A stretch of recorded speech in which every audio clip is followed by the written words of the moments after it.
Matrix അഡീഷൻ്റെ പ്രോപ്പർട്ടീസൊക്കെ നമ്മൾ കണ്ടു. ഇനി അടുത്തത് കാണാൻ പോണത് സ്കേലാർ മൾട്ടിപ്ലിക്കേഷൻ്റെ 2 പ്രോപ്പർട്ടീസാണ്. സ്കേലാർ മൾട്ടിപ്ലിക്കേഷൻ്റെ പ്രോപ്പർട്ടീസ്. അപ്പോൾ അതിൽ ഇപ്പോൾ എ എന്ന് പറയുന്ന ഒരു മെട്രിക്സ് ഉണ്ടെന്ന് വിചാരിക്കുക, മെട്രിക്സ് എ ഐ ജെ. അതുപോലെ ബി എന്ന് പറയുന്നത് മെട്രിക്സ് ബി ഐ ജെ. ഇത് 2 M/N സെയിം ഓർഡറുള്ള, അതായത് M/N ഓർഡറുള്ള 2 മെട്രിക്സുകളാണ് എയും ബിയും എന്ന് കൺസിഡർ ചെയ്യുക. അതുപോലെ കെ എൽ എന്ന് പറയുന്നത് 2 സ്കേലാഴ്സ്, എനി 2 സ്കേലാഴ്സ് എന്ന് വിചാരിക്കുക, കെയും എല്ലും.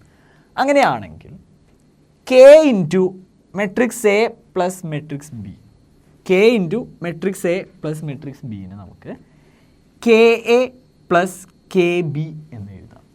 അതായത് സാധാരണ നമ്പർ സിസ്റ്റത്തിൽ നമ്മൾ ഉപയോഗിക്കുന്ന അതേ ടെക്നിക്ക് ഇവിടെ മെട്രിക്സിൻ്റെ കാര്യത്തിലും നമുക്ക് ഉപയോഗിക്കാം. എ എന്ന് പറയുന്ന ഒരു മെട്രിക്സ് പ്ലസ് ബി എന്ന് പറയുന്ന മെട്രിക്സ്, ഇതിനെ കെ എന്ന ഒരു സ്കെയിലാർ കൊണ്ട് മൾട്ടിപ്ലൈ ചെയ്യണമെങ്കിൽ K into A, K A plus K B. അതുപോലെ അടുത്ത പ്രോപ്പർട്ടിയാണ് K plus L into A. K എന്ന് പറയുന്ന ഒരു സ്കെയിലാർ, എൽ എന്ന് പറയുന്ന അടുത്ത ഒരു സ്കെയിലാർ. അപ്പോൾ കെ പ്ലസ് എൽ എന്ന് പറയുന്നത് വാല്യൂ കൊണ്ട് എ എന്ന മെട്രിക്സിനെ മൾട്ടിപ്ലൈ ചെയ്യണം. അപ്പോൾ ഇത് മൾട്ടിപ്ലൈ ചെയ്യാനും നേരത്തെ പറഞ്ഞ പോലെ തന്നെ കെ എ, ആദ്യം ഈ കെ എന്ന് പറയുന്ന സ്കെയിലാർ കൊണ്ട് എനെ മൾട്ടിപ്ലൈ ചെയ്യുക, പ്ലസ് എൽ എ. ഈ ഒരു ഐഡിയ നമുക്ക് ഉപയോഗിക്കാം.